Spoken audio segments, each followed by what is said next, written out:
Flight Through Tomorrow by Stanton A. Coblentz, originally published in Fantasy Book, Volume 1, Number 1, 1947. Narrated by Tom Trussel. 1. Nothing was further from my mind when I discovered the release drug, Relin, than the realization that it would lead me through as strange and ghastly and revealing a series of adventures as any man has ever experienced. I encountered it, in a way, as a mere by-product of my experiments. I am a chemist by profession, and as one of the staff of the Morgenstern Foundation have access to some of the best-equipped laboratories in America.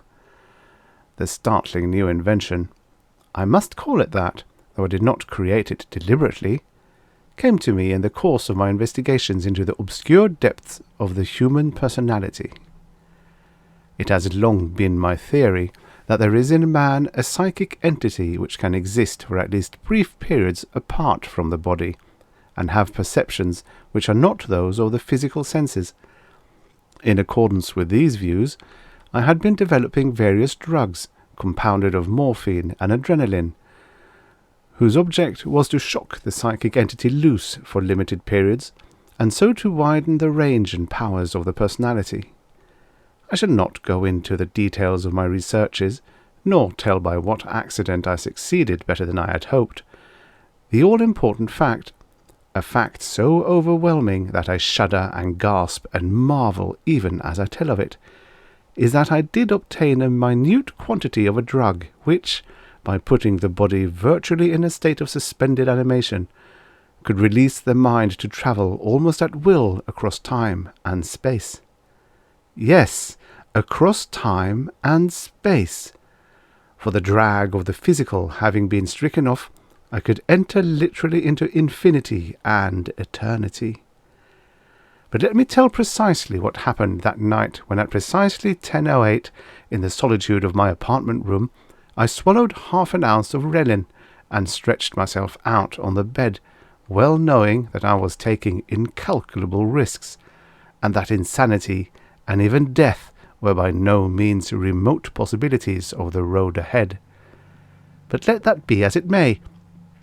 In my opinion, there is no coward more despicable than he who will not face danger for the sake of knowledge. My head reeled, and something seemed to buzz inside it as soon as the bitter half-ounce of fluid slipped down my throat. I was barely able to reach the bed and throw myself upon it when there came a snapping as of something inside my brain. Then, for a period, blankness. Then a gradual awakening with that feeling of exhilaration one experiences only after the most blissful sleep. I opened my eyes, feeling strong and light of limb, and charged with a marvellous vital energy. But, as I peered about me, my lips drew far apart in astonishment, and I am sure that I gaped like one who has seen a ghost. Where were the familiar walls of my 2x4 room, the bureau, the book-rack, the ancient portrait of Pasteur that hung in its glass frame just above the foot of the bed? Gone. Vanished as utterly as though they had never been. I was standing on a wide and windy plain, with a gale beating in my ears, and with rapid sunset-coloured clouds scudding across the blood-stained west. Mingled with the wailing of the blast there was a deep sobbing sound that struck me in successive waves, like the ululations of great multitudes of far-off mourners. And while I was wondering what this might mean, and felt a prickling of horror along my spine, the first of the portents swept across the sky. I say portents, for I do not know by what other term to describe the apparitions. High in the heavens, certainly at an altitude of many miles, the flaming thing swept across my view, comet-shaped and stretching over at least 10 degrees of arc, swift as a meteor, brilliantly flash-red, sputtering sparks like an anvil, and leaving behind it a long ruddy tail that only slowly faded out amid the darkening skies. It must have been a full minute after its disappearance before the hissing of its flight came to my ears. A hissing so sharp, so nastily insistent, that it reached me even above the noise of the wind. and more than another minute had passed before the earth beneath me was wrenched and jarred as if by an earthquake, and the most thunderous detonations I had ever heard burst over me in a prolonged series. Let me emphasize that none of this had the quality of a dream. It was clear-cut, as vivid as anything I had ever experienced. My mind worked with an unusual precision and clarity, and not even a fleeting doubt came to me of the reality of my observations. This is some sort of bombing attack, I remember reflecting, some assault of super-monsters of the skies, perfected by a super-science. And I did not have to be told the fact. I knew, as by an all-illuminating inner knowledge, that I had voyaged into the future. Even as this realization came to me, I made another flight, and one that was in space more than in time. It did not surprise me, but I took it as the most natural thing in the world when I seemed to rise and go floating away through the air. It was still sunset time, but I could see clearly enough as I went drifting at the height of several hundred yards above a vast, desolated space near the junction of two rivers. Perhaps, however, desolated is not the word I should use. I should say rather shattered, pulverized, obliterated, for a scene of more utter and hopeless ruin I have never seen nor imagined. Over an area of many square miles there was nothing but heaps and mounds of broken stone, charred and crumbling brick, fire-scarred timbers, and huge contorted masses of rusting steel like the decaying bones of superhuman monsters. From the great height and extent of the piles of debris, and from the occasional sight of the splintered cornice of a roof or some battered window frame of door, I knew that this had once been a city, one of the world's greatest, but no other recognizable feature remained amid the grey masses of ruins, and the very streets and avenues had been erased. But here and there a tremendous crater, 300 feet across and 100 to 150 feet deep, indicated the source of the destruction. As if to reinforce the dread idea that had taken possession of my brain, one of the comet-like red prodigies went streaking across the sky even as I gazed down at the dead city, and I knew, as clearly as if I had seen the whole spectacle with my own eyes, that the missile had sprung from a source hundreds or thousands of miles away, possibly across the ocean, and that, laden with scores of tons of explosives, it had been hurled with unerring mechanical accuracy upon its mission of annihilation. Then I seemed to float over vast distances of that sunset-tinted land, and saw great craters in the fields, and villages shot to ribbons, and farms abandoned, and the wild dogs fought for the wild cattle, and thistles grew deep on acres where wheat had been planted, and weeds sprouted thickly in the orchards, and blight and mildew competed for the crops. But though here and there I could see a dugout, with traces of fire and abandoned tools flung about at random, nowhere in all that dismal world did I observe a living man. After a time I returned to a place near the ruined city by the two rivers, and in the rocky palisades above one of the streams I made out some small circular holes barely large enough to admit a man, and borne onward by some impulse of curiosity and despair, I entered one of those holes and went downward, far downward into the dim recesses. And now for the first time, at a depth of hundreds of yards, I did at last encounter living men. My first thought was that I had gone back to the day of the caveman, for a cave-like hollow had been scooped out in the solid rock. It was true that the few hundreds of people huddled together there had the dress and looks of moderns. It was true also that the gloom was lighted for them by electric bulbs, and that electric radiators kept them warm. Yet Dante himself, in painting the 9th circle of his Inferno, could not have imagined a drearier and more despondent group than these that slouched and drooped and muttered in that cavernous recess, seated with their heads fallen low upon their knees, or moodily pacing back and forth like captives who can hope for no escape. "Here at least we will be safe from the sky marauders," I heard one of them muttering. Yet I could not help wondering what the mere safety of the body could mean when all the glories of man's civilization were annihilated. 2. There came a whirring in my head, and another blank interval, and when I regained my senses, I knew that another period of time had passed, possibly months or even years. I stood on the palisade above the river, near the entrance of the caves, and the sun was bright above me, but there was no brightness in the men and women that trailed out of a small circular hole in the ground, drab as dock rats, and pasty pale of countenance as hospital inmates, and with bent backs and dirty tattered clothes, and a mouse-like nosing manner, they emerged with the wariness of hunted refugees, and they flung up their hands with low cries to shield them from the brilliance of the sun, to which they were evidently unaccustomed. From the packs on their backs and the bundles in their hands, I knew that they were emerging from their subterranean refuge to try to begin a new life in the ravaged world above.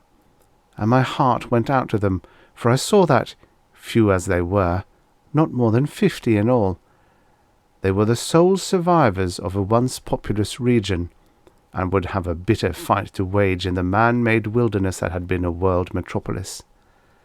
But as they roamed above, through the waste of ash and rubble, and as they wandered abroad where the fields had been, and saw how every brush and tree had been seared from the earth or poisoned by chemical brews, I knew that their fight was not merely a bitter one, it was hopeless.